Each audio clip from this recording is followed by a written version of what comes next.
প্রিয় দর্শক, ইস্পানি মির্জাপুর শুভরাত্রিতে আপনাদের সবাইকে স্বাগত জানাচ্ছি। দর্শক, আপনারা জানেন রাত পোহালেই 5ই আগস্ট সেই রক্তাক্ত অধ্যায়ের যে প্রথম বর্ষ সেটি পালিত হবে এবং সেই পালন নিয়েই আমরা আজকের আয়োজন করব। আমরা দেখেছি মাসব্যাপী নানা সামাজিক রাজনৈতিক সংগঠনগুলো বিভিন্ন কর্মসূচির মাধ্যমে তাদের এই যে ঘৃণা, তাদের যে এই আওয়ামী ফ্যাসিজমের বিরুদ্ধে তাদের যে আন্দোলন সংগ্রামের যে ইতিহাস সেগুলি তারা তুলে ধরবার চেষ্টা করেছেন। আমরা আমাদের আজকের অনুষ্ঠানের শিরোনাম করেছি কোটা থেকে এক দফা, এবং এই বিষয়ে কথা বলবার জন্য আমাদের সাথে রাজপথে লড়াইকু একজন সৈনিক, সাবেক ছাত্রনেতা, জাতীয়তাবাদী কৃষক দলের সাধারণ সম্পাদক জনাব শহীদুল ইসলাম বাবুল রয়েছেন আমাদের সাথে আজকে অতিথি হিসাবে আরেকজন রয়েছেন জাতীয় নাগরিক পার্টি এনসিপির যুগ্ম আহ্বায়ক জনাব মাহবুল আলম রয়েছেন আমাদের সাথে। দর্শক, আগেই বলছিলাম রাত পহালে কিন্তু 5ই আগস্ট, এবং এই 5ই আগস্ট ছিল যে স্বৈরাচার যে পতনের সেই দিবস, এবং ছাত্র জনতার গণঅভ্যুত্থানের মধ্য দিয়েই এই শেখ হাসিনার পতন হয়েছে, আওয়ামী লীগের পতন হয়েছে। আমি শহীদুল ইসলাম বাবুল ভাই আপনাকে নিয়ে আলোচনাটা শুরু করতে চাই। এই যে 5ই আগস্ট ঘটল সেটি কিন্তু আমরা সবাই প্রত্যেকেই জানি, দীর্ঘ 15-16 বছরের নানা রকম বঞ্চনা, লাঞ্ছনা, গুম, খুন, হত্যা, এই সকল কিছুরই কিন্তু একটা বহিঃপ্রকাশের মধ্যে দিয়ে 5ই আগস্ট একটা বিস্ফোরণ ঘটেছে, এবং সেই বিস্ফোরণের মধ্যে দিয়ে ছাত্র জনতার আন্দোলনে শেখ হাসিনা দেশ ছেড়ে পালিয়ে গিয়েছে, আওয়ামী সরকারের পতন ঘটেছে। আমরা গুম হওয়া পরিবারের কথাগুলো যদি ধরি, ধীরে ধীরে আলোচনায় আসবেন, আপনি আমার চেয়ে তারা ভালো অনেক কথা ব্যাখ্যা করতে পারবেন। সে পরিবার অপেক্ষায় থাকে তার বাবা, তার স্বামী, তার ভাই কখন ফিরে আসবেন। তারা জানে না যে আগামী ঈদে তাকে পাবে কিনা বা কখনোই তাকে পাবে কিনা। এই সব কিছু মিলিয়েই যে রাত পোহালে যে 5ই আগস্ট আসছে, যে আগস্ট হচ্ছে বাংলাদেশের রক্তাক্ত ইতিহাসের স্বাধীনতার পরের সবচাইতে একটি কালো অধ্যায়। আপনি কীভাবে বিশ্লেষণ করবেন? জি, আপনাকে ধন্যবাদ। আমার সহ-আলোচক মাহবুব আলম এবং দর্শক শ্রোতা সবাইকে আমার সালাম অভিবাদন। হ্যাঁ, আজকে 4 জুলাই, 4 আগস্ট আমরা ছাত্র জনতা সেই সময় নাম দিয়েছিল জুলাই, 34শে জুলাই। একটা ঐতিহাসিক দিন আজকেও। আগামীকাল সকালে তো বাংলাদেশের ইতিহাসে একটা নতুন সূর্য, যে হাসিনা পালিয়ে যাবে সকালে, এবং বাংলাদেশের মানুষের ঘরে ঘরে আনন্দের বন্যা, আনন্দের উৎসব। সত্যিকার অর্থেই একটা অভূতপূর্ব দৃশ্য ছিল। প্রথমে আমি আসলে এই আন্দোলনে যারা আজকের দিনে প্রায় 3 শতাধিক মানুষ শহীদ হয়েছিল, উত্তাল হয়ে উঠেছিল যাত্রাবাড়ি, উত্তরা এবং আপনার ঢাকা প্রাইভেট মোহাম্মদপুরের বছিলা, হ্যাঁ, মহাখালী প্রাইভেট বিশ্ববিদ্যালয়, ব্রাক বিশ্ববিদ্যালয় থেকে অনেককে হেলিকপ্টারে করে রেস্কিউ করা হয়েছিল প্রশাসন যন্ত্রের পুলিশ বাহিনীকে। একটা বিস্ময়কর ব্যাপার, অনেক মানুষ আত্মাহুতি দিয়েছিল, শহীদ হয়েছিল। আমাদের রাব্বি ছাত্রদলের নেতা, তিনি এই দিন শহীদ হয়েছিলেন, এবং তার 2 বোন ঢাকার রাজপথে তার মৃতদেহ নিয়ে, ডেড বডি নিয়ে মিছিল করেছিল বিচারের দাবিতে। এভাবেই উত্তাল হয়ে উঠেছিল গণ আন্দোলন। অনেক স্মৃতি। আমরাও এই দিন রাজপথে ছিলাম, টিএসসিতে নেমে গ্রিন রোডে ছিলাম এই দিন। আমি তার আগের দিন 3 তারিখে ছিলাম টিএসসিতে একটা মানে অভূতপূর্ব একটা জাগরণ তৈরি হয়েছিল। তো যাই হোক, সম্মিলিত ছাত্র জনতার যে সম্মিলিত আন্দোলন, দীর্ঘদিনের বঞ্চনা, নিপীড়ন, খুন, গুম, আপনি যেটা বললেন, এর প্রেক্ষিতে একটা নতুন সূর্যোদয় হয়েছিল। আর গুম আর খুনের যে ইতিহাস, কি নিপীড়নী, কয়েকদিন আমি দেখছি এবং এর আগেও দেখলাম যে স্বজন হারানো পরিবার, তার সন্তানেরা, তার স্ত্রী, তার মায়েরা, বাবারা কি অজোর ধারায় কাঁদছেন, তাদের কি আকুতি, কি আকাঙ্ক্ষা। হ্যাঁ, আসলে তারা তো এই দেশের জন্যেই জীবন দিয়ে গেল, গণতন্ত্রের জন্যেই জীবন দিয়ে গেল, মানুষের মুক্তির জন্যে, মানবিক রাষ্ট্রের জন্যই কিন্তু তারা জীবন দিয়ে গেল। কিন্তু আজকে এই বিপ্লবের অভ্যুত্থানের 1 বছর পরে এই প্রশ্ন নিশ্চয়ই দেখা দিবে যে আমাদের শহীদদের যে আকাঙ্ক্ষা, যে স্বপ্ন, সেই স্বপ্ন কতটুকু আমরা বাস্তবায়ন করতে পারলাম, আদৌ পারলাম কি না। শুধুমাত্র একজন হাসিনাকে, ফ্যাসিস্টকে আমরা বিদায় করেছি সত্য, তার বিচারের কতটুকু আমরা করতে পারলাম এই রিজিমের যে একটা জগদ্দল পাথর। আসলে গুম, আপনি যে শব্দটা বলেছিলেন, দীর্ঘদিন ধরে এগুলো নিয়ে আমরা অভ্যস্ত। আসলে গুম ছোট্ট শব্দ, কিন্তু এর ভয়াবহতা যে কত ব্যাপক, ভুক্তভোগী পরিবার ছাড়া আসলে কেউ জানে না। আমি অনেক কাজ করেছি তাদের নিয়ে বিগত 16 বছর ব্যাপী। যখন তাদের পরিবারের কাছেও কেউ যেতে ভয় পেত, একটা ভয়ঙ্কর, ইলিয়াস আলী থেকে শুরু করে অনেকে যারা চলে গেছে, তাদের গর্ভে, তার স্ত্রীর গর্ভে সন্তান, এরকমও অনেক আছে, তার বাবার চিহ্ন দেখে নাই। একজনকে তো 23টা গুলি করে বাপ্পিকে, জনিকে, এদেরকে হত্যা করা হয়েছে। 23টা গুলি করা হয়েছে। কি কারণে করা হয়েছে জানি না। একজন মানুষকে হত্যা করতে কয়টা গুলি লাগে আমি জানি না। এই ধরনের নিষ্ঠুরতা। আমাদের নুরু নামে একজন ছিল, হাত পা বাঁধা অবস্থায়, চোখ বাঁধা অবস্থায় তার মৃতদেহ পাওয়া গেল, তার শরীরে অসংখ্য গুলির চিহ্ন পাওয়া গেল। আর ইলিয়াস আলী কারো তো হদিসই পাওয়া গেল না। এরকম অসংখ্য হিরু, ইলিয়াস আলী পারভেজ আমাদের কুমিল্লার, তারপরে চৌধুরী আলম সহ অসংখ্য, সাইদ, বুরহান, তারপর সুমন, সাজিদুর রহমান সুমন, নাম বলে শেষ করা যাবে না। তো তাদের কি যে অসুবিধা আপনার চিন্তার বাইরে, মানে একটা মৃত্যুর যে সার্টিফিকেট সেটাও তাদের নামে, যে সহায় সম্পত্তি সেগুলোও কোনো কিছু আপনি কোনো ডিল করতে পারেন না। পরিবার তারা যে একটা মিলাদ পড়াবে, দোয়া অনুষ্ঠান করবে, তার স্বজনেরা, তার বাবা, তার স্ত্রী, তার স্বামী জীবিত আছে না মৃত আছে, কেউ কোনো খোঁজও দিতে পারে না আসলে। এই যে হাহাকার, অনেক বাবা মা আমি চিনি, তাদেরকে হাহাকার করতে করতে, খুঁজতে খুঁজতে খুঁজতে খুঁজতে রাত জেগে জেগে মায়েরা বসে থাকে, দরজার পাশে কান পেতে বসে থাকে যে তার ছেলে আবার ফিরে আসবে, আর তো আসে না। দিন যায়, রাত যায়, ঈদ হয়, উৎসব হয়, কিন্তু তাদের পরিবারে যে হাহাকার, একজন মানুষ মৃত্যুবরণ করলো, শহীদ হয়ে যায় সেটাও মানুষ জানতে পারে, কিন্তু গুম যারা হয়ে যায় তারা আর ফিরে আসে না। কি কারণে আসে না, কবে আসবে, কেউ জানে না। সেজন্য তাদের পরিবারের যে কষ্ট, দুঃখ, বেদনা, এটা কেউ বুঝতে চায় না বা বুঝতে পারে না, বাস্তবতা অনেক অসুবিধা। তো যাই হোক, যারা এই যে যারা গুম হয়ে গেছে, যারা আত্মাহুতি দিয়েছে, তারাই এ জাতির শ্রেষ্ঠ সন্তান। তাদের স্বপ্ন যাতে বাস্তবায়ন হয় বাংলাদেশের মাটিতে আগামী দিনে, আর কোনো হাসিনার মতো ফ্যাসিস্ট যাতে বাংলাদেশের মাটিতে না আসতে পারে, সেই জন্য দল মত নির্বিশেষে সমস্ত শ্রেণী পেশার মানুষ আমাদেরকে এই বিষয়গুলো সজাগ থাকতে হবে এবং জাতীয় ঐক্যটা বজায় রাখা সবচাইতে বেশি প্রয়োজন বলে আমরা মনে করি। জি, মিস্টার বাবুল, আপনাকে দারুণভাবে ধন্যবাদ জানাই। আলোচনার একেবারে শেষ প্রান্তে এসে আপনি জাতীয় ঐক্যের কথা বলছেন। আপনি একটা বড় দলের সাথে সম্পৃক্ত এবং দেশের মানুষ কিন্তু একটা গণতান্ত্রিক প্রক্রিয়া হয়তো বা আশাবাদী, হয়তো আপনার দল সঠিকভাবে ভোট হলে হয়তো বা তারা নির্বাচনে জয়ী হয়ে আসতে পারেন, এবং আপনি নিজেই বলছেন যে একটা জাতীয় ঐক্য অত্যন্ত জরুরি। আমরা সেই ঐক্যের প্রত্যাশায় রইলাম। আমি জাতীয় নাগরিক পার্টির সম্মানিত যুগ্ম আহ্বায়ক মাহবুল আলম, আপনার কাছে একটু জানতে চাই, আমরা তো ফিরে দেখা জুলাই নিয়ে কথা বললাম এবং এই আলোচনা কিন্তু চলতেই থাকবে যে বাংলাদেশের ইতিহাসের সবচাইতে স্বাধীনতার পরে রক্তাক্ত যে অধ্যায়, যে এই ৩৬শে জুলাইয়ের মধ্যে ১২০০-১৫০০ শিক্ষার্থীকে, ছাত্র জনতা, শ্রমিক, রিক্সা চালককে কীভাবে গুলি করে হত্যা করা হলো। এবং আমরা এটা স্পষ্ট দেখেছি যে নাফিস নামে একটি ছেলে, তাকে হাসপাতালে নিয়ে যাওয়া হয়েছিল, সেখানে রিক্সার ভ্যান মধ্যে পড়েছিল, তারপর আবার সেখানে গিয়ে তাকে তার মৃত্যু নিশ্চিত করা হয়েছে। ঢাকা মেডিকেল কলেজে যখন গুলিবিদ্ধ কাউকে নিয়ে যাওয়া হয়েছিল তখন তাকে চিকিৎসা না দিয়ে বরং তাকে আবার আক্রমণ করা হয়েছিল। সব কিছু মিলিয়ে ফিরে দেখা জুলাইকে আপনি কীভাবে বিশ্লেষণ করবেন? ধন্যবাদ আপনাকে। সহ আলোচক হিসেবে উপস্থিত রয়েছেন রাজপথের অন্যতম যোদ্ধা, কৃষক দলের সাধারণ সম্পাদক শহীদুল ইসলাম বাবুল ভাই, এবং আজকে যারা দেখছেন বাংলাদেশ থেকে, দূরপ্রবাস থেকে, তাদের সবাইকে 5ই আগস্ট, যে 5ই আগস্ট আগামীকাল ৩৬শে জুলাই, আমরা এটাকে বলি দ্বিতীয় স্বাধীনতা, কেউ কেউ এটাতে বিরোধিতা করেন, আমরা এটাকে যদি এভাবে বলি স্বাধীনতা পুনরুদ্ধার দিবসের শুভেচ্ছা। জুলাইকে কিভাবে দেখছি, জুলাই আসলে বাবুল ভাই অনেকটুকু বলেই ফেললেন, জুলাই আসলে একদিনে ঘটে যাওয়া কোনো বিষয় নয়।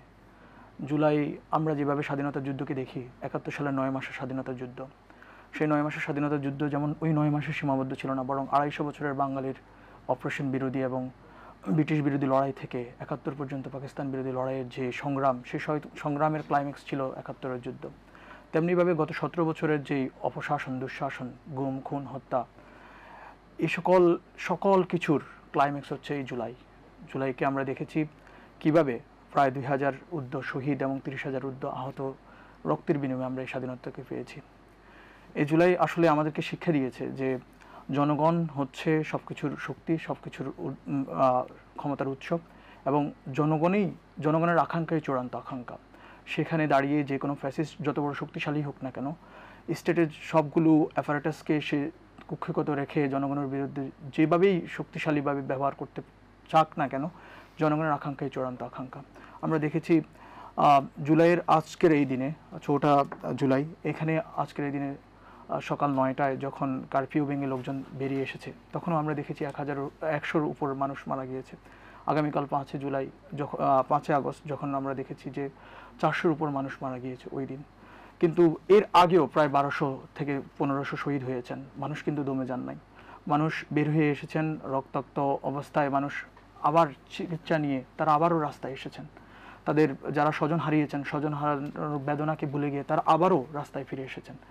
সেই যেই মুহূর্তগুলো, সেই মুহূর্তগুলো আমাদেরকে মনে করিয়ে দেয় যে জনগণের যে আকাঙ্ক্ষা ছিল ৭১ সালে, সেই ৭১ সালের আকাঙ্ক্ষাকে আমরা বাস্তবায়ন করতে পারিনি, বরং মানুষ যেন আবারও একটি নতুন স্বাধীনতা পেতে চেয়েছিল।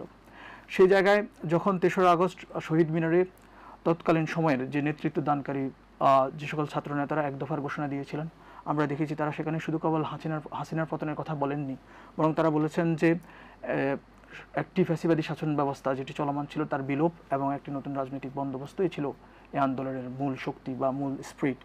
সে জায়গায় আমরা দেখি যে আজকে এসে যে সকল ম্যান্ডেটের উপর দাঁড়িয়ে সরকার, সেই সরকার নির্বাচন, সংস্কার এবং হচ্ছে আমাদের যে বিচার, তো আমরা দেখছি যে বিচারের জায়গায় গতকাল প্রথম তাদের যে সাক্ষ্য গ্রহণ শুরু হলো, ওপেনিং স্টেটমেন্ট ছিল শেখ হাসিনার বিচারের, আজকে তার শেখ হাসিনার বিরুদ্ধে সাক্ষ্য গ্রহণ করা শুরু হলো। এজন্য আমরা সরকারকে ধন্যবাদ দিচ্ছি, সরকার বিচারের কাজকে এগিয়ে নিয়ে যাচ্ছে। সাথে সাথে আমরা সংস্কারের কাজও দেখছি যে দলমত নির্বিশেষে সকলগুলো দল মৌলিক সংস্কারের ব্যাপারে মোটামুটি একমত, সেখানে আমরা জুলাই সনদের অপেক্ষায় রয়েছি। তো সে জায়গায় কিন্তু এছাড়াও আমরা যে কাঙ্ক্ষিত যে রাষ্ট্র ব্যবস্থা, সেই রাষ্ট্র ব্যবস্থা আমরা এখনও পেতে পারি কিনা সেটা নিয়ে একটি প্রশ্ন রয়ে গিয়েছে। কারণ আমরা দেখছি আওয়ামী লীগ এখনও তাদের যে রাষ্ট্রীয় যে অ্যাপারেটাস সেগুলোকে ব্যবহার করে ফিরে আসার চেষ্টা করছে।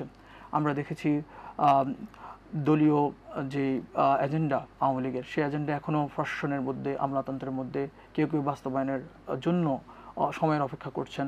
আমরা দেখেছি মিলিটারি সিভিল ব্যুরোক্রেসিতে, ইভেন সিভিল সোসাইটিতেও আমরা দেখেছি এর একটি যে সার সেটি রয়ে গিয়েছে। এবং মুজিববাদী যে বিশ্বাস বা মুজিববাদী যে চেতনা, সে চেতনা যারা বিশ্বাস করেন তারা তো এখনও আমাদের সোসাইটিতে রয়ে গেছেন। তাদেরকে আমরা দেখেছি অনুতপ্ত না হয়ে বরং কীভাবে মুজিববাদী ব্যবস্থাকে ফিরিয়ে আনা যায়, আওয়ামী লীগকে ফিরিয়ে আনা যায়, সেই জায়গায় তারা কাজ করে যাচ্ছেন। তো জুলাইয়ের আজকের এই দিনে আমরা সেগুলোকে দুঃখজনক বলে মনে করি। আমরা মনে করি যে আমাদের দলমত নির্বিশেষে আমাদের সবাই যেহেতু এই আন্দোলনের অংশীদার ছিলেন, সবাই তাদের রক্ত দিয়েছেন। ছাত্রদল, যুবদল, স্বেচ্ছাসেবক দল, বিএনপি যেভাবে তাদের রক্ত দিয়েছেন, সংগ্রাম করেছেন, জামায়াতে ইসলামী, ছাত্র শিবির সেরকম করে সংগ্রাম করেছেন, হেফাজতে ইসলাম, ইসলামী আন্দোলন, সবাই সেখানে ছিলেন। ইভেন আমরা যদি মনে করি রাজনৈতিক দলগুলোর বাইরেও যারা গত 17 বছরের ফ্যাসিবাদ বিরোধী আন্দোলনে তাদের ঘাম, শ্রম, ত্যাগ, তিতিক্ষা সহ্য করেছেন এবং হচ্ছে জীবনকে উৎসর্গ করেছেন। আমরা যদি মনে করি কার্টুনিস্ট কিশোর, আপনার মনে, যিনি তাকে জেলে হত্যা করা হয়েছে, তো তার তো কোনো পলিটিক্যাল ওইরকমভাবে আইডেন্টিটি ছিল না, কিন্তু সেও এই ফ্যাসিবাদী ব্যবস্থার বিরুদ্ধে লড়াই করতে গিয়ে তার নিজেকে উৎসর্গ করেছেন। তো আমরা মনে করি যে এই যে উৎসর্গের যে লম্বা ইতিহাস, সেই ইতিহাস কেবলমাত্র একটি সরকারকে পরিবর্তন করার জন্য সাধিত হয়নি। অনেকেই আমরা এই আন্দোলনকে একটি সরকার পতন আন্দোলন হিসেবে দেখাতে চাই, শুধু কেবল নিছক এটাকে অভ্যুত্থান হিসেবে অথবা বিপ্লব হিসেবে গ্রহণ করতে অনেকের কষ্ট হচ্ছে। সেই জায়গায় আমরা মনে করি যে এটি কেবল নিছক একটি সরকার পরিবর্তনের আন্দোলন ছিল না, বরং এই দীর্ঘ লড়াইয়ে মানুষের আকাঙ্ক্ষা ছিল একটি স্বাধীন সার্বভৌম বাংলাদেশের, একটি স্বাধীন সার্বভৌম পররাষ্ট্রনীতির, অর্থনীতির এবং একটি স্বাধীন সার্বভৌম রাষ্ট্রের, যেখানে সে তার মত প্রকাশ করতে পারবে, সে তার মেধা যোগ্যতা অনুযায়ী রাষ্ট্রের যে সকল সুযোগ সুবিধা সেগুলো সে পেতে পারে। সেই সকল জায়গা থেকে মানুষের যে আকাঙ্ক্ষা, সেই আকাঙ্ক্ষা এখনও আমরা মনে করি সুদূর পরাহত, এবং সেগুলো বাস্তবায়ন করার যে পদক্ষেপ আমরা দেখতে পাচ্ছি, সেখানেও আমরা কিছু ইফস অ্যান্ড বাটস লক্ষ্য করছি। তো আমরা মনে করি জুলাইয়ের যারা শক্তি, জুলাইয়ের যারা সৈনিক, তারা এখনও জাগ্রত রয়েছে। জুলাইকে আমরা গত 1 বছরের যদি হাল খাতা বলি, আজকে এসে যে জুলাই আমরা কি পেলাম না পেলাম, শহীদুল ইসলাম বাবুল ভাই উল্লেখ করেছেন যে বিচার কার্যক্রম, সংস্কার কার্যক্রম, সেগুলোকে আমরা কতটুকু করতে পেরেছি, এটা আসলেই একটা প্রশ্নের বিষয়। তো জুলাইকে আমরা দেখি একটি নতুন মাইল ফলক হিসাবে। আমরা যখন দেখেছি জুলাইকে, আমি তখন সিডনিতে ছিলাম, তখন আমরা সিডনি বিএনপির সভাপতি এবং হচ্ছে সিডনিতে জামাত ইসলামের যে সংগঠন ছিল তাদের সাথে একসাথে বসে সিডনিতে যে সকল ডেমনস্ট্রেশনগুলো হচ্ছিল সেগুলো আমরা ক্যারি করেছি।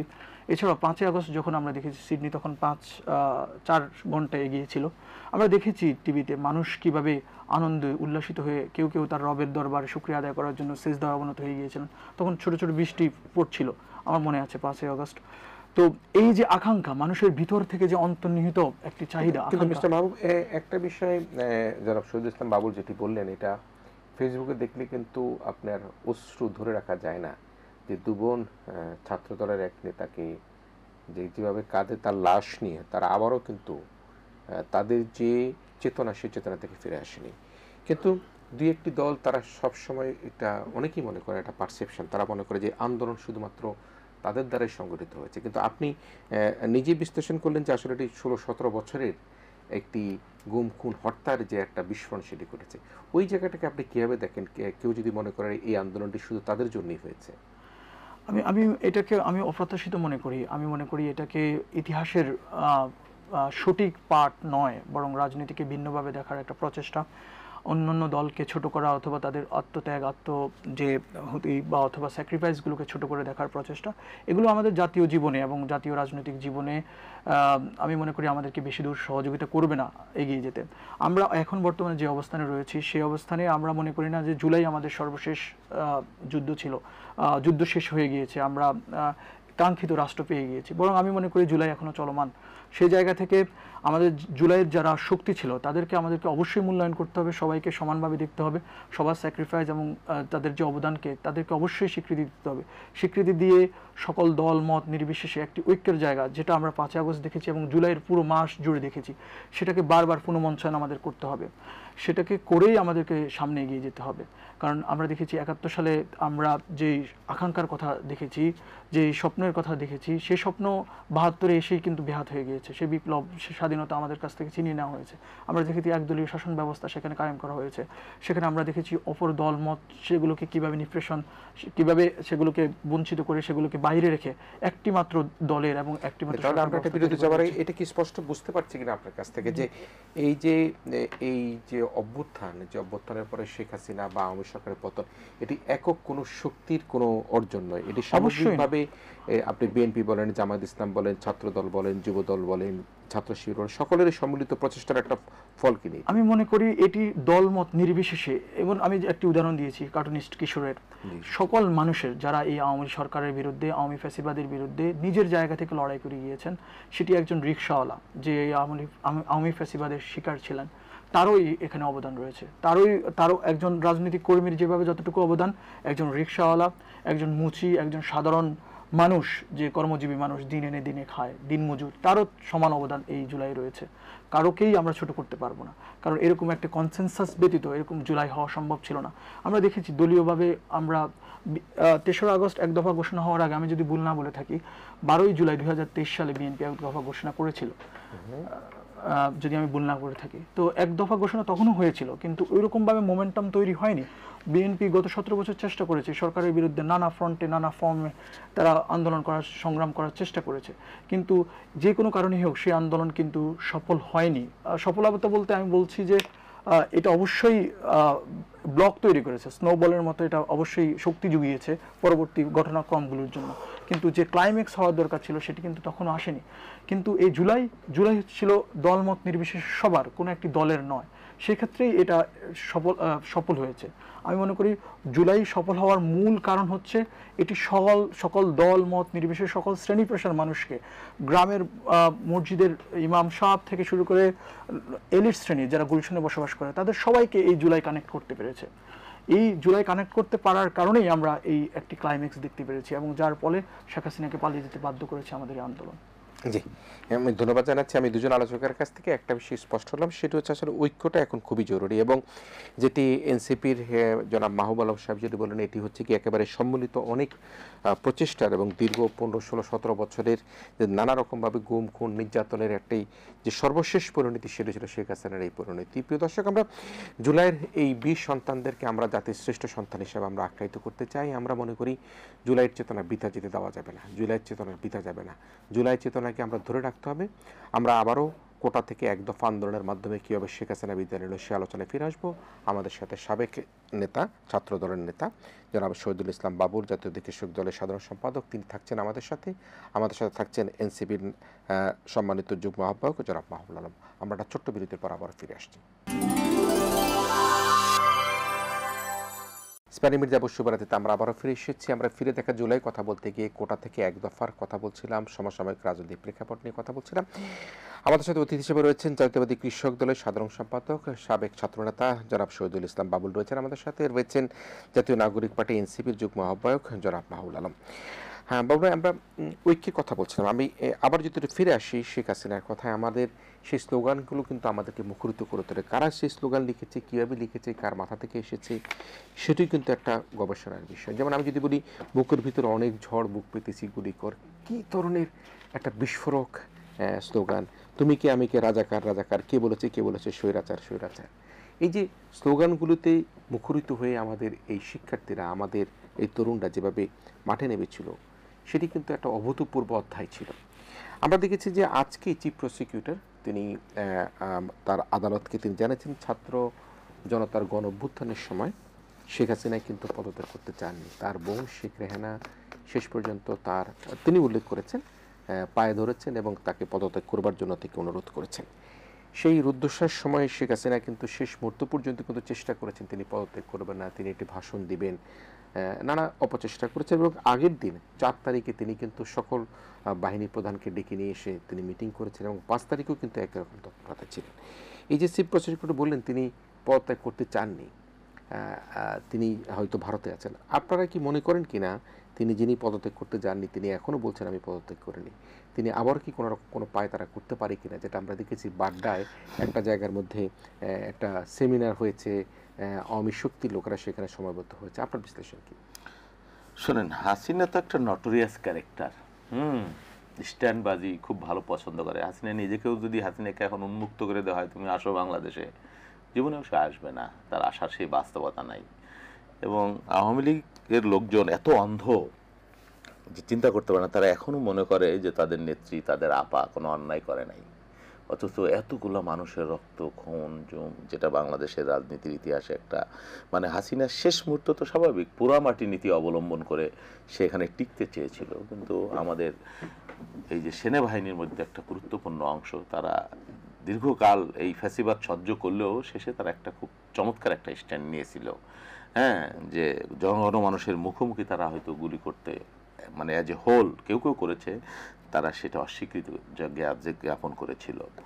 ধরেন হাসিনা যেভাবে টিকেছে বা বিএনপির আন্দোলন, আপনি যেটা বললেন দীর্ঘদিনের, হয়েছে কি এইখানকার যে আন্দোলনটা, এটা একটা আলাদা মাজেদা ক্যারেক্টার। রাজনৈতিক আন্দোলন সারা দুনিয়ার কাছে সে বোঝাইতে চেয়েছে জঙ্গি এই সেই, কিন্তু ছাত্রদের যে একটা অরাজনৈতিক আন্দোলন, যে আন্দোলনে সব শ্রেণী পেশার মানুষ সম্পৃক্ত হতে পারে, এরকম প্রথম আন্দোলনটা শুরু হলো বৈষম্য বিরোধী চাকরির দাবি নিয়ে। সেই আন্দোলনটা কিন্তু ওই যে মাহবুব যেটা বললো, ছাত্র জনতাই কিন্তু ক্যারি করেছে। একজন রিক্সা শ্রমিক, গার্মেন্টস শ্রমিক, তারাও কিন্তু আন্দোলনটা ক্যারি করে নিয়েছে এবং অনেকটা হাসিনাও ক্যারি করছে। এই অর্থে এটা কে কিভাবে নিবে না আমি জানি না। সে যখন বলল যে রাজাকারের বাচ্চা নাকি সব রাজাকারের নাতিপুতি, হ্যাঁ রাজাকারের নাতিরা সব বাচ্চারা, এই যে যে শব্দটা, একটা শব্দ বলে না যে কথার জবাব কথা দিয়ে হয়, সবসময় হয় না।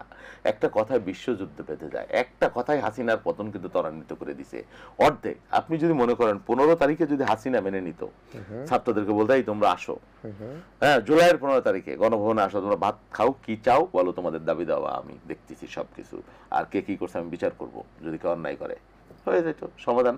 হাসিনা হয়তো আরো 3 বছর 4 বছর সাস্টেইন করে যেতে পারতো, কিন্তু ওর পতন কিন্তু ওই ত্বরান্বিত করলো।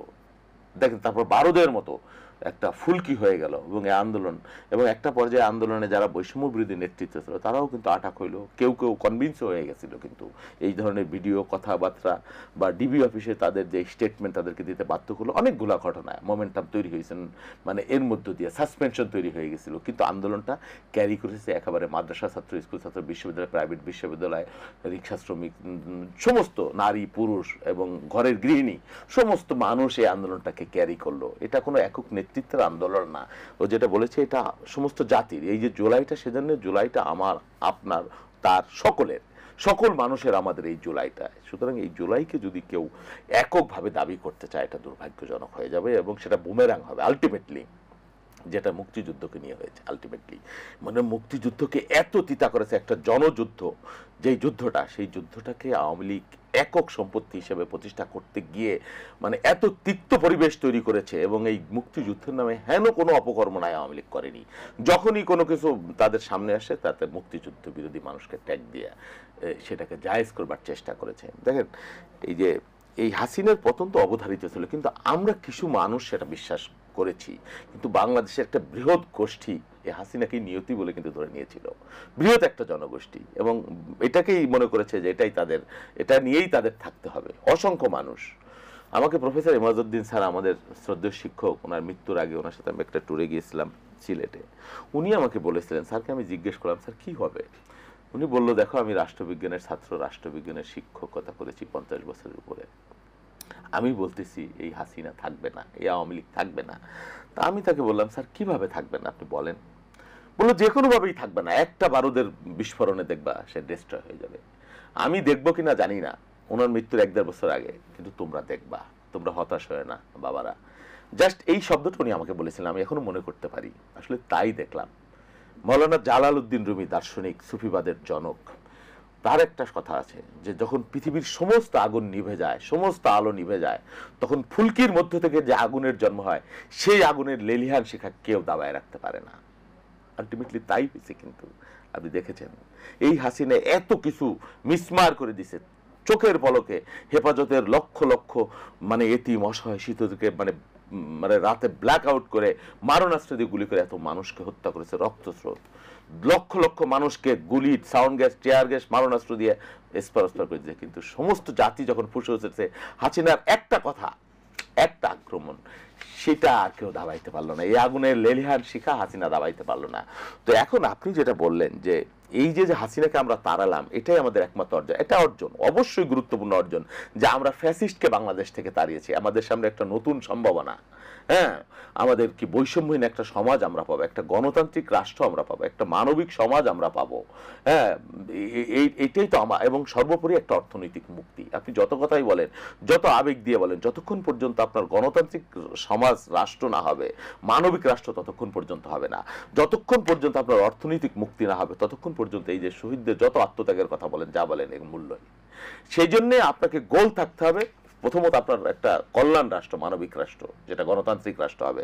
দ্বিতীয়ত আপনাকে একটা অর্থনৈতিক মুক্তি অর্জন লাগবে, সেই কাজ আপনার একটা সাস্টেইনেবল অবস্থা আপনার লাগবে। সেই জন্যে আমরা যাতে সত্যিকার অর্থে জুলাইয়ের যে শহীদ, জুলাইয়ের তাদের যে আকাঙ্ক্ষা, আকুতি, শুধু হাসিনাকে তাড়ালাম হয়ে গেল, যেটা 54 বছরে আমরা পারিনি, সত্যিকার অর্থে পারিনি, একটা যাত্রা, একদিনে এটা হয়েও যাবে না, এটাও সত্য, কিন্তু আমার যাত্রাটা শুরু হতে হবে। সেই যাত্রাটাও আমি এখনো শুরু করতে পারিনি, এটা দুর্ভাগ্যজনক। এর জন্য আমার একটা মানে কনসেনসাস লাগবে, সত্যিকার অর্থেই কনসেনসাস লাগবে। জুলাইকে যারা ধারণ করেছে, জুলাইয়ের যারা অগ্রভাগে ছিল, তাদের যেমন দায়িত্ব আছে অ্যাজ এ বৃহত্তর পলিটিক্যাল পার্টি, হ্যাঁ, বিগ পলিটিক্যাল পার্টি হিসেবে বিএনপি, আমারও দায়িত্ব আছে। কিন্তু আমাদের মধ্যে যে ঠুনকো সমস্ত বিষয় নিয়ে যে বিভেদ, অনৈক্যের পরিবেশ তৈরি হয়েছে, এই সুযোগটাই ফ্যাসিবাদী গোষ্ঠী আবার নিয়েছে। আপনাকে মনে রাখতে হবে যে ফ্যাসিস্ট পালিয়ে গেছে, হাসিনা এবং কিছু লোক পালিয়ে গেছে, কিন্তু ফ্যাসিস্টের যত মেকানিজম, যত ইস্টাবলিশমেন্ট এখানে আছে, আপনি যেটা বললেন কয়েকদিন আগে, একটা ভয়াবহ একটা ব্যাপার। আমরা দেখেন 17 বছর ফেস করেছি, 1/11 থেকে শুরু করে এই ফ্যাসিবাদ, অন কাইন্ড অফ ফ্যাসিবাদী 1/11 রিজিম সহ। আমরা তো কখনো চিন্তা করিনি যে আমরা এই ধরনের মানে একটা মানে বিনাশী কর্মকাণ্ড বা একটা একটা মানে প্রশিক্ষিত একটা সুইসাইডাল একটা বা এই ধরনের মানে সশস্ত্র একটা কোনো মেকানিজম মধ্যে আমরা ঢুকবো, একবারের জন্য আমরা চিন্তা করিনি। আমার অনেক সহযোদ্ধা হারাই গেছে, আপনি জানেন না, এই বেদনা বহন করা। আমি নিজেও বেঁচে আছি, এটাই তো মানে মারাও যাইতে পারতাম বা তারা মারা যাইতে পারতো যে, কিন্তু আমরা কিন্তু একবারও, আমার দল কখনো চিন্তা করেনি যে আমাদেরকে এই পথ বেছে নিতে হবে। যদি বেছে আমরা নিতাম, আমরা কিন্তু পারতাম। দেশে বিদেশে আমাদের সেই ধরনের মেকানিজম ছিল, তাহলে একটা সিভিল ওয়ার তৈরি হয়ে যেত বাংলাদেশে, সেটা দেশের জন্য আলটিমেটলি ভালো হতো না। কারণ আমরা জানি হাসিনাকে আমরা একসময় বিদায় করতে পারবো, আমাদের অর্থনৈতিক যে ড্যামেজটা হয়েছে সেটাও আমরা রিকভারি করতে পারবো, এবং গণতন্ত্রকে আমরা রিবিল্ড করতে পারবো। সেটার জন্য আমাদের হয়তো সময় লাগতে পারে, কিন্তু দেশটার মধ্যে বিশৃঙ্খলা এবং আমার পাশে একটা আত্মঘাতী রাষ্ট্র, বৃহৎ রাষ্ট্র, সে সব সময় আমাকে কবজা করবার জন্য, আমাকে ডিস্ট্রয় করবার জন্য, আমাকে ট্রাবল করবার জন্য একেবারে তার সমস্ত মেকানিজম নিয়ে বসে আছে, এবং তার দেশীয় একটা বৃহৎ জনগোষ্ঠী। হাসিনা ঠিক আছে, হাসিনা পালিয়ে গেছে, কিন্তু হাসিনাকে ডিল করা বা আওয়ামী লীগকে ডিল করবার জন্য যে ধরনের জাতীয় ঐক্য প্রয়োজন ছিল, সেই ঐক্যটা আসলে আমাদের মধ্যে নাই। আমি মিস্টার মাহবুব আপনার কাছে আসি। আমার গতকালকে অন্য একটা অনুষ্ঠানে ঢাকা রেসিডেন্সিয়াল মডেল স্কুলের যে ছেলেটি শহীদ হয়েছিল 16 তারিখে, খুব সম্ভব 16 তারিখে, ফারজান ফারহান, যে স্কুল শিক্ষার্থীটা মারা গেল, তার বাবা এসে এখানে বলল যে শেখ হাসিনা কিভাবে ক্ষমতায় টিকে থাকবে যে মেকানিজম করছিল সেই কথায় বাউল ভাই সূত্র ধরে আপনাদেরকে বলে এবং দর্শকদেরকে বলছি, তিনি বলছেন যে তাদেরকে যারা মারা গেল তাদের পরিবারকে পরবর্তীতে গণভবনে ডেকে নেওয়া গেল এবং তিনিও সেখানে গেলেন। যাবার পরেই শেখ হাসিনা তাদেরকে বসিয়ে রেখে তাদেরকে দুপুরের খাবারের কথা বললেন এবং সবার জন্য কর্মা পোলাও বিরিয়ানি রান্না করলো এবং যখন অনুষ্ঠান শুরু হলো ঘন্টা 1.5-2 পরে তখন সবাইকে একটা টাকার চেক দেওয়ার জন্য চেষ্টা করলেন। তিনি তখন পার্শ্ববর্তী সবাইকে বললেন, আমি টাকা নিব না, আমার ছেলের রক্তের বিনিময়ে আমি টাকা নিতে পারবো না। তিনি কিন্তু বললেন, তো সেই জায়গাটায় তিনি কিন্তু নানা রকমভাবে নাটকীয়তা করেছেন। তিনি শেষ মুহূর্তে নিশ্চয় আপনার মনে আছে একবার কেঁদে দিলেন, বাবার দেশ, আবার নানা রকমভাবে তার নাটকীয়তার কোথাও কিন্তু কোনো ঘাটতি ছিল না। কিন্তু তার বোন যেটি শেখ রেহানার কথা বলা হচ্ছিল, আজকে চিফ প্রসিকিউটর সাহেব বলছেন, তিনিও বলছেন যে ক্ষমতা থাকবার জন্য, দেশে থাকবার জন্য তিনি আপ্রাণ চেষ্টা করেছেন, শেষ পর্যন্ত পায়ে ধরেছেন।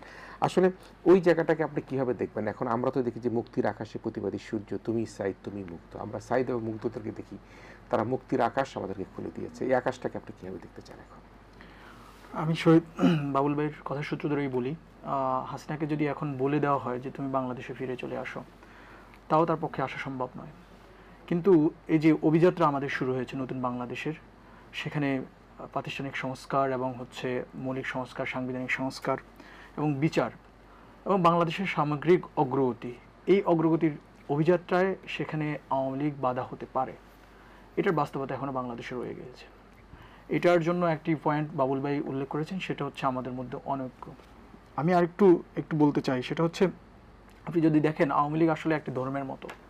যারা আওয়ামী লীগ করেন তাদের জন্য আওয়ামী লীগ একটি ধর্মের মতো। সেখানে মুজিববাদ হচ্ছে তাদের জন্য সেখানকার আদর্শ এবং মুজিব তাদের জন্য খোদা এবং শেখ হাসিনা তাদের জন্য নবীর সমতুল্য। সে জায়গা থেকে মুজিববাদী আদর্শে যারা বিশ্বাস করেন, যারা এটাকে লালন পালন করেন, তারা এখনও বাংলাদেশের সাংস্কৃতিক অঙ্গনে আছেন, তারা এখনও গুরুত্বপূর্ণ পজিশনগুলো হোল্ড করছেন, তারা এখনও তাদের সাংস্কৃতিক অঙ্গনে সাংস্কৃতিক কর্মকাণ্ড নিয়ে বিচরণ করছেন। অর্থনৈতিক জায়গায় আমরা দেখছি যে শেখ হাসিনা ফ্যাসিবাদী রেজিমের আন্ডারে বাংলাদেশের অর্থনৈতিক ব্যবস্থাকে ভঙ্গুর করে দেওয়ার জন্য যে সকল প্রতিষ্ঠানগুলোকে শেখ হাসিনা তার মদতপুষ্ট করে বড় করেছেন, সেগুলো এখনও বিজনেস করছে এবং তাদের নামে বেনামে তাদের টাকাগুলো বিদেশে সরিয়ে নিয়ে যাচ্ছে। তারা নামে বেনামে অনেক দলের অনেক নেতাকে ম্যানেজ করে বাংলাদেশের রাজনীতিতে, অর্থনীতিতে এখনও তাদের মুজিববাদী যে ব্যবস্থা, সেই ব্যবস্থাকে ফিরিয়ে আনার জন্য চেষ্টা করছে। তারা আবার রাজনৈতিকভাবেও আমরা দেখি যে সিভিল ব্যুরোক্রেসিতে, মিলিটারি ব্যুরোক্রেসিতে এবং ইভেন সিভিল সোসাইটিতে তাদের রাজনৈতিক যে আদর্শের যে কর্মীরা, তারা এখনও রয়ে গিয়েছেন এবং তারা ফাংশন করছেন, গুরুত্বপূর্ণভাবেই ফাংশন করছেন। আমরা সেগুলোকে কোনোভাবেই পরাস্ত করার মতো অবস্থানে এখনও যেতে পারেনি। সেটা নানাবিধ কারণেই যেতে পারেনি, কারণ আমাদের মধ্যে যে ঐক্যের সুর, সেই ঐক্যের সুরে ভাঙন তৈরি হয়েছে নানাবিধ কারণে। আর একটা বিষয় হচ্ছে, আমরা মুখে ঠিকই ঐক্যের কথা বলি বিভিন্ন দল থেকে, কিন্তু আসলে ঐক্যকে মিন করি কিনা সর্বস্তরে, সেটা একটি গুরুত্বপূর্ণ প্রশ্ন।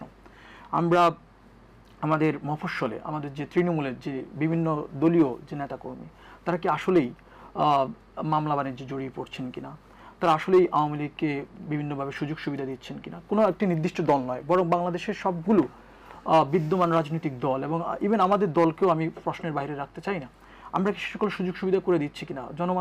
জনমনে কিন্তু এটা সংশয় তৈরি হয়েছে এবং জনগণের মধ্যে এই সংশয় তৈরি হওয়ার কারণে যে কনসেনসাস যে তৈরি হওয়া, ঐক্যমত্য তৈরি হওয়া, ফ্যাসিস্ট রেজিমের বিরুদ্ধে, ফ্যাসিবাদী ব্যবস্থার বিলোপের জন্য যে শক্তি আমাদের প্রয়োজন, যেটার সূর্যোদয় আমরা দেখেছি জুলাই আগস্টে, সেটা কিন্তু আস্তে আস্তে ম্রিয়মাণ হয়ে যাচ্ছে। জনগণ কিন্তু সেই জায়গায় আমাদের যে জুলাই ফোর্সের যারা নেতৃত্ব দানকারী, সেটা বিভিন্ন দলের নেতৃত্ব, তাদের প্রতি আস্থা হারিয়ে ফেলছেন আস্তে আস্তে।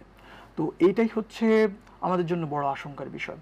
সেই জায়গায় থেকে হাসিনা যদিও ব্যক্তিগতভাবে ফিরে আসবে কিনা আমি জানি না, অথবা তার ফিরে আসার শক্তি নেই বলে আমি বিশ্বাস করি, কিন্তু তার যে মুজিববাদী আদর্শে যারা বিশ্বাস করেন, রাজনৈতিক অঙ্গনে, সাংস্কৃতিক অঙ্গনে, তারপর অর্থনৈতিক অঙ্গনে, সিভিল ব্যুরোক্রেসিতে, মিলিটারি ব্যুরোক্রেসিতে এবং সিভিল সোসাইটিতে তাদের যে অনুগত দাসরা রয়েছে, তারা কিন্তু বাংলাদেশের অগ্রযাত্রাকে ব্যর্থ করতে সক্রিয়ভাবে কাজ করে যাচ্ছে। মানে আমি একটা অভিযোগ এনসিপিকে নিয়ে, আমি অভিযোগ নয়, আমি বিভিন্ন জায়গায় যেটা দেখি সেই অভিযোগটাই তুলে ধরি।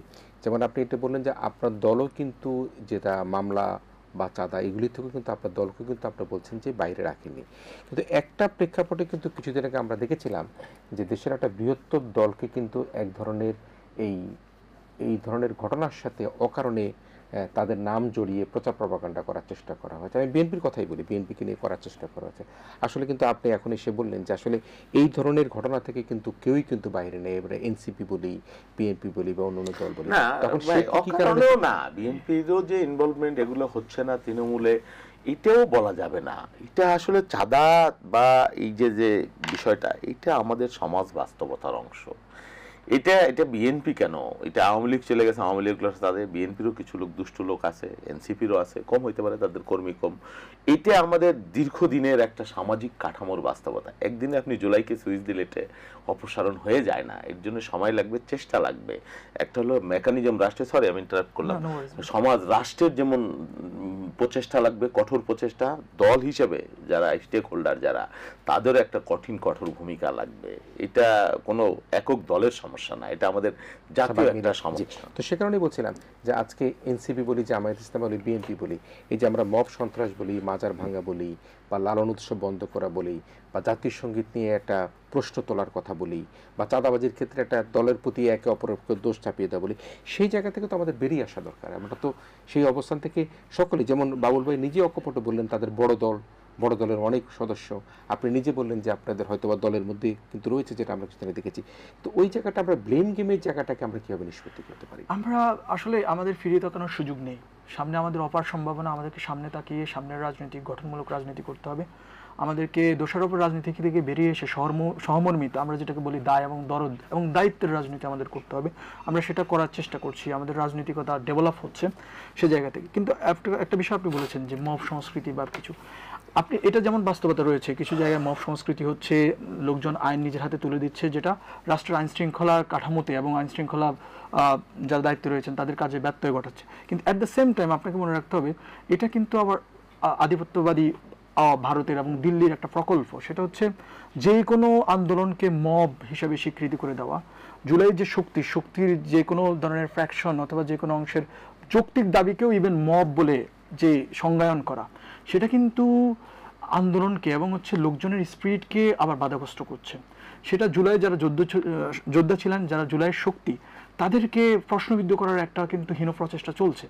যদি জুলাই যোদ্ধাদেরকে, জুলাই শক্তিগুলোকে একে অপরের বিরুদ্ধে লাগিয়ে দেওয়া যায়, একে অপরের তাদের যদি মোরাল স্পিরিটটাকে ভেঙে দেওয়া যায়, তাদের বিরুদ্ধে যদি অভিযোগ এনে তাদেরকে বিতর্কিত করা যায়, তাহলে ইন্ডিয়ান যে আধিপত্যবাদী যে ষড়যন্ত্র, আধিপত্যবাদী যে প্রকল্প, তাহলে সেটা মনে হয় সহজে আবার পুনরুদ্ধার করে বাস্তবায়ন করা যাবে।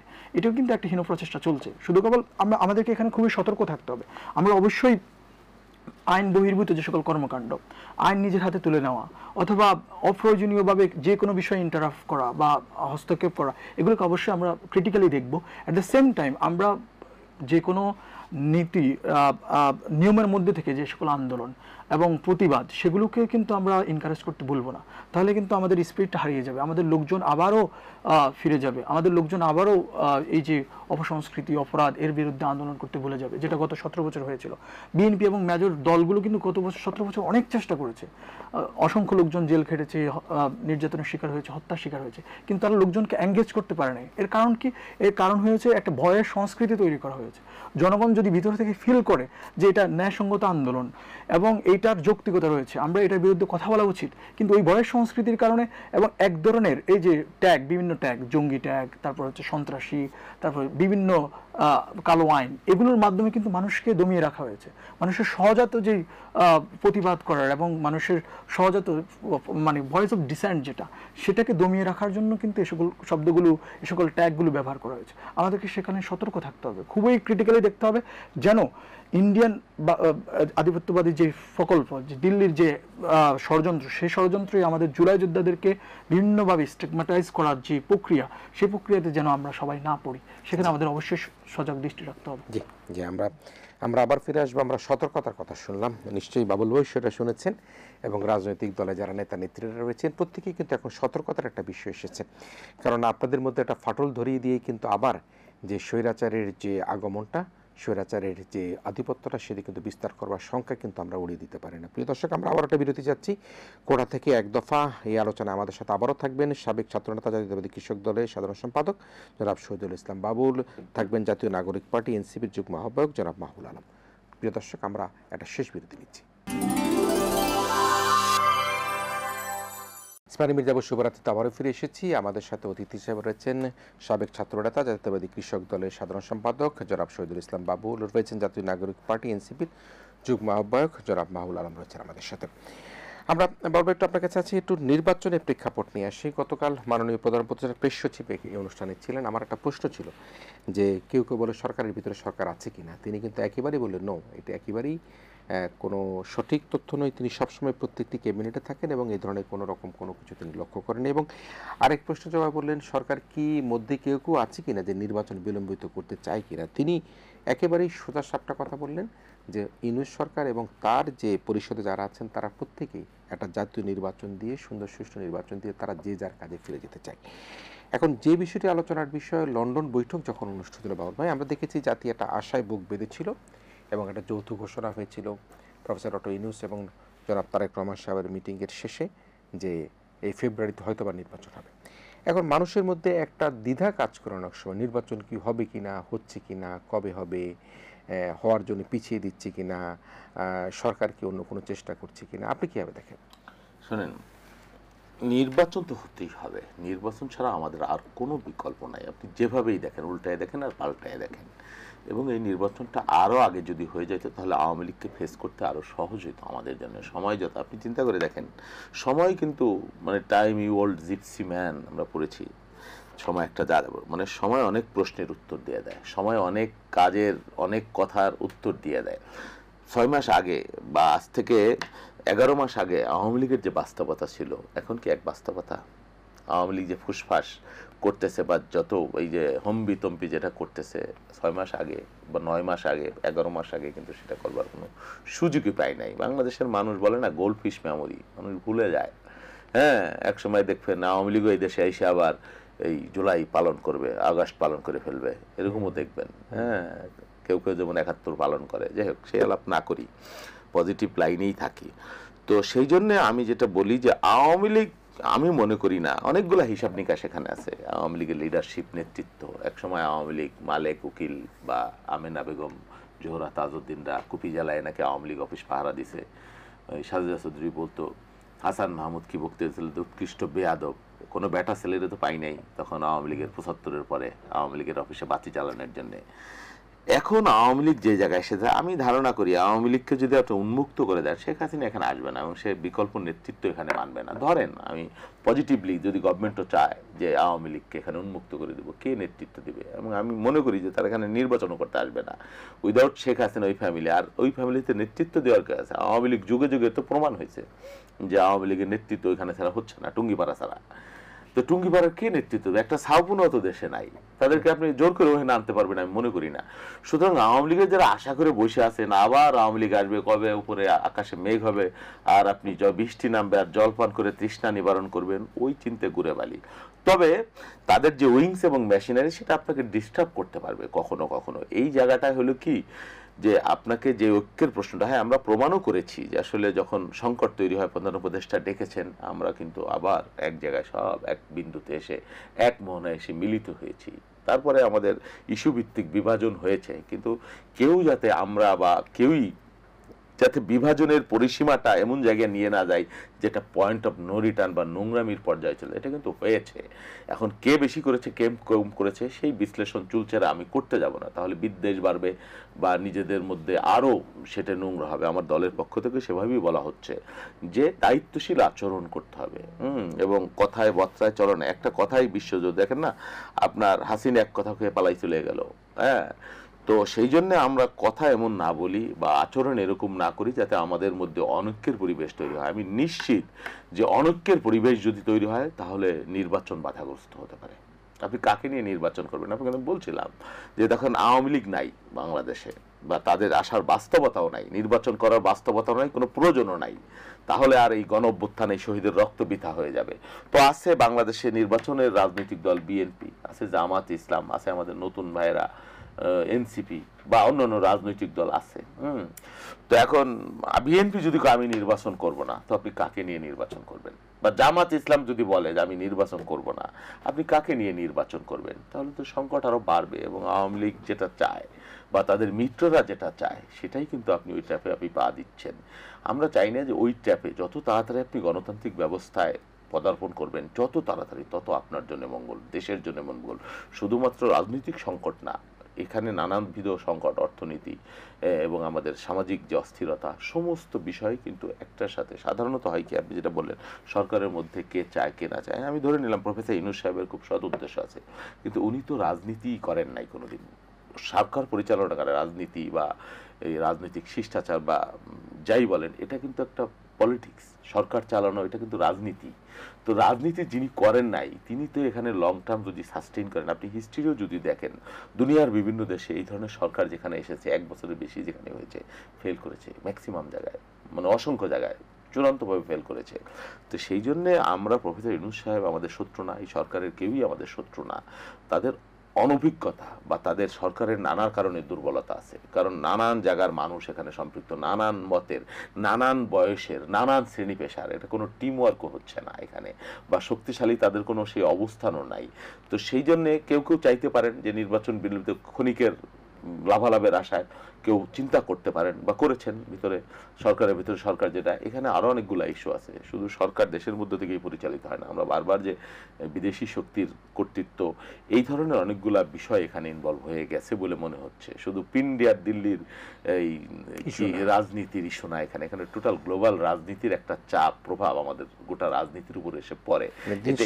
হ্যাঁ, এটা আমি স্পেসিফিক যদি আপনি ক্ল্যারিফাই করতে চান সেটা আমি করতে পারবো, প্রয়োজন আছে বলে মনে করেন না নিশ্চয়ই, আবার আমাদের দর্শকরা এবং আপনারা বুঝতে পারেন, এবং তার অনেকগুলো লক্ষণ এখানে প্রতিফলিত হচ্ছে, যেটাও আসলে কাম্য ছিল না এই গণঅভ্যুত্থানের পরে, হোক সেটা দিল্লি, হোক সেটা পিন্ডি, হোক সেটা ওয়াশিংটন, কেউই না। কারণ আমাদেরকে এই গণঅভ্যুত্থানে একজন হেল্প করে নাই, কোনো পরাশক্তি আমাদের এই গণঅভ্যুত্থানে হেল্প করে নাই, আমরাই আমাদের গণঅভ্যুত্থানকে অর্জন করেছি। যদি আমরা এটা পারি, এবং সেটা দিল্লির এখানে শক্ত ভিতকে আমরা উপরে ফেলেছি, তো আমাদের আমরা আর কি না পারবো। তো সেই জন্য আমরা শুধু দিল্লি আর পিন্ডিকে উৎখাত করার জন্য 71 আর 24 এটা না, বাংলাদেশের মানুষের যে মূল জাতিসত্তা, যে স্পিরিট, সেই স্পিরিটটা ওই সরকারের ধারণ করবার প্রয়োজন ছিল, সেখানেও ঘাটতি আছে বলে আমি মনে করছি।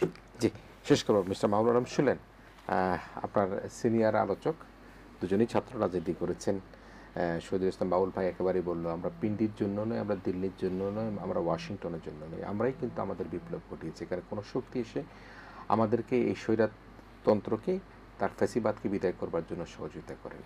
আপনার শেষ বিশ্লেষণে আপনি এই যে অনৈক্যের সুরের জায়গায় কীভাবে ঐক্য গড়ে তোলা যায়, একটা জাতীয় নির্বাচনের জন্য দেশ যে নির্বাচনমুখী হয়ে বসে আছে দেশের মানুষ, যেটি আমরা দেখেছি লন্ডন বৈঠকের মধ্যে দিয়ে একটা আশাবাদ তৈরি হয়েছিল, আপনার সেভাবে সেটাকে কীভাবে দেখেন? আমি মনে করি বাংলাদেশের যে সংকট অথবা যে সম্ভাবনা, তার মধ্যে গুরুত্বপূর্ণ একটা প্রশ্ন হচ্ছে, অধিকাংশ সমস্যার সমাধান হয়ে যাবে যদি আমরা একটা বিষয় সলভ করি, আমরা মনে করি সেটা হচ্ছে কোশ্চেন অফ পাওয়ার ট্রান্সফার, কিভাবে ক্ষমতাটা স্থানান্তর হবে বা ক্ষমতা হস্তান্তর হবে, এই প্রশ্নটা যদি আমরা সমাধান করে ফেলতে পারি, অনেকগুলো বিষয় সমাধান হয়ে যাবে। এখন আসি নির্বাচনের বিষয়ে। নির্বাচন বাংলাদেশের মানুষের দাবি, এটা আমরা অস্বীকার করি না। আমি গত দুইবারের নির্বাচনে ভোট দিতে পারিনি, ইভেন কোনো ইউনিয়ন পরিষদ নির্বাচনে ভোট দিতে পারিনি, কিন্তু আমি ভোটার হয়েছি প্রায় 10 বছর হয়ে গিয়েছে। তাহলে আমার বয়সের যারা রয়েছেন, যে বাংলাদেশের যে বড় একটি অংশ তরুণ প্রজন্ম, তারা অবশ্যই নির্বাচনের জন্য মুখিয়ে আছেন। আমার এক বন্ধু কয়েকদিন আগে আমাকে, সে ইউএসএতে আছে পড়াশোনা করে, উনি আমাকে টেক্সট করেছেন যে নির্বাচনে ভোট দিতে চান, আমরা কি প্রবাসীদের ভোটাধিকার নিশ্চিত করার জন্য কোনো প্রকল্প নিচ্ছি কিনা। তাহলে এটা দ্বারা বোঝা যাচ্ছে যে তরুণ সমাজ এবং বাংলাদেশের মানুষ নির্বাচনের জন্য মুখিয়ে আছে, এতে কোনো দ্বিমত নেই। কিন্তু আমরা যেটা বলি যে, আমরা গতকালও ঘোষণা দিয়েছি যে 3রা আগস্ট যখন 2024 সালে আমরা এক দফার ঘোষণা দিয়েছি, আমরা বলেছি ফ্যাসিবাদী ব্যবস্থার বিলোপ এবং নতুন রাজনৈতিক বন্দোবস্ত, সেটার জন্য আমাদের যে প্রথম মুভ ছিল সেটা হচ্ছে আমাদের গণভবন অভিমুখী যাত্রা, এবং গণভবনকে আমরা দখল করেছি, গণভবন থেকে আমরা দিল্লির যে এজেন্ট তাকে উচ্ছেদ করেছি। আমরা গতকাল শহীদ মিনারে একইভাবে ঘোষণা দিয়েছি নতুন বাংলাদেশের ইস্তেহার, বাংলাদেশ 2.0। সেখানে আমরা বলেছি 24 দফা আমরা দাবি ইস্তেহার দিয়েছি, দফা দিয়েছি। সেখানে আমরা বলেছি আমাদের নেক্সট গন্তব্য হচ্ছে পার্লামেন্ট। আমরা চাই বাংলাদেশে একটি শক্তিশালী পার্লামেন্ট তৈরি হোক, যে পার্লামেন্ট হবে মানুষের, যে সংসদ হবে মানুষের প্রতিনিধিত্বকারী মানুষের। সে জায়গায় গত 15 বছর 17 বছর আমরা সেই পার্লামেন্ট দেখিনি। সুতরাং একটি শক্তিশালী পার্লামেন্ট আমাদেরও দাবি। এবং এই জায়গায় আমরা মনে করি এটার পূর্বে যেটা হওয়া উচিত সেটা হচ্ছে বিচার এবং সংস্কার। মৌলিক সংস্কারগুলো না হলে, প্রাতিষ্ঠানিক সংস্কারগুলো না হলে, নির্বাচন কমিশন যেভাবে দলীয়ভাবে ব্যবহৃত হয়েছে সেটা যদি সংস্কার না হয়, পুলিশ যেভাবে দলীয়ভাবে ব্যবহার হয়েছে, আওয়ামী লীগ যেভাবে করেছে, সেখানে যদি আমরা সংস্কার করতে না পারি, প্রশাসনকে, আমলাতন্ত্রকে, সিভিল যে ব্যুরোক্রেসি সেটাকে যদি আমরা সঠিকভাবে সংস্কার করে জনগণের ব্যুরোক্রেসি বা আমলাতন্ত্র তৈরি করতে না পারি, মিলিটারি ব্যুরোক্রেসিকে যদি আমরা ইন ওয়ার্ডার না নিয়ে আসতে পারি, তাহলে সেক্ষেত্রে আমরা দেখব অন্য ফর্মে, অন্য আঙ্গিকে একটি দলীয় নির্বাচন। আমরা দেখব যে আবারও সেই মাসল এবং মানের নির্বাচন, কালো টাকার নির্বাচন, আমরা দেখব ফেসি শক্তির নির্বাচন। সেটা আমরা নতুন বাংলাদেশে চাই না। সেই জায়গায় আমরা বলছি যে সংস্কার অবশ্যই হতে হবে এবং মৌলিক সংস্কারগুলো হতে হবে। আমরা বলেছি উচ্চকক্ষ এবং নিম্নকক্ষ হতে হবে। উচ্চকক্ষ অবশ্যই পিআর অথবা যে সংখ্যানুপাতিকভাবে হতে হবে। আমরা বলেছি পিআর, যে উচ্চকক্ষ যে পিআর হবে সেখানে যারা কারা ক্যান্ডিডেট হবেন তাদের নাম আগে থেকে প্রকাশ করতে হবে, যেন লোকজন বুঝে যে কারা নীতি নির্ধারণ করতে পারবেন। তো এই সকল যে সকল সংস্কারগুলো, সে সকল সংস্কারগুলো একটি সুষ্ঠু, স্বাধীন, নিরপেক্ষ নির্বাচন হওয়ার জন্য অতীব প্রয়োজনীয়। কারণ আমরা দেখেছি এই সকল প্রতিষ্ঠানগুলোকে দলীয়করণ করার কারণেই কিন্তু একটি স্বাধীন নির্বাচন করতে দেওয়া হয়নি। আমরা দেখি যে যদি পার্শ্ববর্তী দেশ ইন্ডিয়াকেও দেখি, সেখানে দেখি যে শক্তিশালী নির্বাচন কমিশন অথবা নির্বাচন পরিচালনাকারী প্রতিষ্ঠানের কারণে কিন্তু দলীয় সরকারের অধীনেও কিন্তু একটা সুন্দর নির্বাচন হতে পারে। আমাদের সময় একেবারে শেষ। তবু একটা কথা বলে, আপনি পিআর নির্বাচনের প্রশ্ন তুলে আবারও তারা বিভেদের জায়গাটা থেকে গেল। এটা বিভেদ নয়। আমরা দেখতে পেরেছি যখন দ্বিতীয় দফার আলাপ আলোচনা শেষ হলো ঐকমত্য কমিশনের, সেখানে দেখেছি আমরা কিন্তু এটা নিয়ে এক ধরনের সমঝোতা বা আন্ডারস্ট্যান্ডিং এর মধ্যে এসেছে। আমরা এতটুকু আসতে পেরেছি। সামনে নির্বাচনে যতটুকু বাকি রয়েছে, আমরা মনে করি আলাপ আলোচনার মধ্যে আমরা একটা সুন্দর জায়গায় পৌঁছাতে পারবো। সেটা পিআর হোক বা পিআর না হোক, কিন্তু নির্বাচন দরকার। নির্বাচন অবশ্যই হতে হবে এবং আমরা বলে করি মৌলিক সংস্কারগুলো হয়েই নির্বাচন হতে হবে, বিচার করেই নির্বাচন হতে হবে। নাহলে বিচার যদি না হয়, বিচারকে স্প্রেডাইট করার জন্য বিচার শেষ হওয়ার পরে নির্বাচন হতে হবে। বিচার শেষ হবে, বিচার একটি দীর্ঘস্থায়ী প্রক্রিয়া। আমরা এটাকে ত্বরান্বিত করতে চাই না। তো ত্বরান্বিত করতে চাই না ওই অর্থে যে সব বিচার শেষ হয়ে দ্রুত নির্বাচন করে দেওয়া, সবাইকে ফাঁসি দিয়ে দেওয়ার প্রক্রিয়া চলবে, অবশ্যই চলবে, কিন্তু প্রক্রিয়াও চলবে, হ্যাঁ, সংস্কারও চলবে, সবই চলবে, একসাথেই চলবে। কিন্তু একটি মৌলিক সংস্কার এবং যে সকল গুরুত্বপূর্ণ বিচারগুলো, সেগুলোর অগ্রগতি না হওয়া পর্যন্ত যদি নির্বাচন হয়, একটি সুষ্ঠু নির্বাচন হবে না। জনগণ সেখানে অংশগ্রহণ করতে পারবে না। যে ভয় সংস্কৃতি সেটা থেকে যাবে। সুতরাং আমরা চাই সেগুলো সম্পূর্ণ হয়েই একটি নির্বাচন হোক। শেষ করছি। বলবো একেবারে 30 সেকেন্ডে কিছু বলবেন কিনা, যে একটা বিষয় মাহবুব যেটা বলেছে যে সবচেয়ে বড় সংকটটা যেটা ছিল আমাদের, যে ট্রানজিশন অফ পাওয়ার, সেই প্রক্রিয়াটা। আর হাসিনাই যদি কোনো সংস্কার নাই বাংলাদেশে, হাসিনাই যদি খালি কেয়ারটেকার সরকারটা রাখতো, তাহলে কিন্তু হাসিনার এই পরিণতি হয় না বা তার ফ্যাসিস্ট হয়ে আসার সুযোগ থাকে না। আমার যে বাস্তবতা ও যেটা বলছে তার সাথে আংশিক আমি মিলিয়ে বলি যে বাংলাদেশে সংস্কার যেটা এবার হলো এবং শেষ হয়েছে, বাংলাদেশের ইতিহাসে একটা নজিরবিহীন ঘটনা। এত রাজনৈতিক দল এত এনগেজড হয়ে, এত নিবিড়ভাবে, একটা বিএনপি সদস্য উদ্দেশ্যটা বলি, বিএনপি যদি বলতো যে ঠিক আছে ইলেকশন হওয়ার স্বার্থে সব আমি মানি, তুমি করে দাও, কালকে যদি সে পাওয়ারে যায়, যে যদি বলে এখন কিচ্ছু মানি না, তা আপনি কি করবেন? তার মানে কি বিএনপির যেখানে সদ উদ্দেশ্য ছিল সেই জন্য বার্গেনিং হয়েছে, কিছু মেনেছে, কিছু মানেনি, সেটা অল্প। এবং সবচাইতে বড় কথা যে কেয়ারটেকারের যে প্রভিশনটাকে আপনি আবার ফিরে আনতে পারলেন এবং এটা এমনভাবে মজবুতভাবে পতিত করছেন আপনি যে গণভোট ছাড়া এটাকে শুধু পার্লামেন্ট পাচ্ছে না। তার মানে আপনি এই জায়গাটা, এর গঠন প্রক্রিয়াটাকে এমনভাবে করেছেন যে বিরোধী দলের প্রতিনিধি, তারপর সরকারের তৃতীয় বৃহত্তম দলের প্রতিনিধি, পার্লামেন্টের স্পিকার এমনভাবে ইনভলভ করছেন যে কেউ ইচ্ছা করলেই এখানে তার মতের মতো একটা কেয়ারটেকার গভর্নমেন্টকে চাপাই দিতে পারবে না। এই জায়গাটা হলো সবচাইতে আশাবাদী হওয়ার বিষয়, যে বাংলাদেশে ফ্যাসিস্ট হওয়ার পথে সবচেয়ে বড় বাধা। আর একটা যেটা, যে পরপর দুইবারের বেশি কেউ প্রধানমন্ত্রী যে হতে পারছেন না, আর বাকিগুলো আমি আলোচনা না করি। তো এই জায়গাটা আমি আশাবাদী যে আগামী দিনে যদি এই প্রক্রিয়াটা অব্যাহত থাকে এবং কালকে যদি এই জুলাই ঘোষণাপত্রের সাথে এই বিষয়গুলো জাতির কাছে ক্লিয়ার হয়, আমি আশাবাদী। শোনেন, বাংলাদেশে আর কোনো কিছু হতো না। 10 সেকেন্ড, হাসিনা যদি এই 15 বছর আমাদেরকে বাধাগ্রস্ত না করতে পারে, 2টা নির্বাচন 8 সাল বাদ দিয়ে, তাহলে কিন্তু এই বাস্তবতায় 3টা নির্বাচন বাংলাদেশে এই জায়গায় যায় না। বাকি ভালো মন্দ মিলিয়ে আমরা ছিলাম, কিন্তু হাসিনা এই জায়গায়, ওই মেসি ম্যারাডোনা একবার খালি হাত দিয়ে গোল দিয়ে দিল বলে আপনি ফুটবল খেলা বন্ধ করে দিতে পারবেন না। নিশ্চয়ই। প্রিয় দর্শক, আমরা দুজনের কাছ থেকে খুব দায়িত্বশীল বক্তব্য শুনলাম। আমরা দায়িত্বশীল আচরণ, দেশের প্রধান 3 শক্তি, রাজনৈতিক শক্তি বলি আমরা, বিএনপি বলি, জামাত ইসলাম বলি, এনসিপি বলি, অন্য রাজনৈতিক দলগুলি বলি, সকল রাজনৈতিক শক্তি কিন্তু সবাই একসাথে কাজ করতে হবে, একতালে এক লয়ে কাজ করতে হবে। নির্বাচনের মুখের দিকে আমাদেরকে যেতে হবে। আমাদের বিচার সংস্কার সেই প্রক্রিয়ার মধ্যে থেকেই একটা গণতান্ত্রিক যে ট্রানজিশন, যে নতুন বন্দোবস্তের কথা বলা হচ্ছে, বাংলাদেশে একটা গণতন্ত্রের অগ্রযাত্রা এগিয়ে যাবে এই প্রত্যাশা করে আমাদের আজকের ইস্পানি মির্জাপুর শুভরাত্রি এখানে শেষ করছি। বিজ্ঞ আলোচক শহীদুল ইসলাম বাবুল এবং আমাদের স্নেহশিস মাহবুল আলম, এই দুজনকে ধন্যবাদ জানিয়ে আমাদের আজকের এই আলোচনা এখানে শেষ করছি। প্রিয় দর্শক, আপনারা ভালো থাকবেন, সবাই মিলে ভালো থাকবেন।